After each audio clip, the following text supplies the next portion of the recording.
สวัสดีครับสวัสดีทุกท่านนะครับวันนี้จัดส่งเมนูเด็ดนะครับเมนูร้อนๆสดแล้วมีแห้งครับพี่น้องแกงหน่อไม้ใส่เห็ดฟางครับผม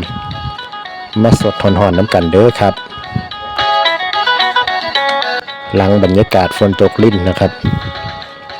มื้อเช้านี้ฝนตกลิ่นนะครับพี่น้องเลยคิดอยากแกงสดหอนๆนะครับแกงหน่อไม้สดใส่เห็ดฟางนะครับน้ำข้นๆเหนียวๆเลยพี่น้องมาเด้อครับผู้ใดกำลังอยากแกงหน่อไม้สดนะครับมาสดหอนๆด้วยกันครับผมก็ขอขอบคุณพ่อแม่พี่น้องคือเก่าครับที่เข้ามาชมเป็นกำลังใจให้กับทั้งช่องของเฮานะครับพบพอกันคลิปหน้าครับผมขอบคุณหลายๆครับ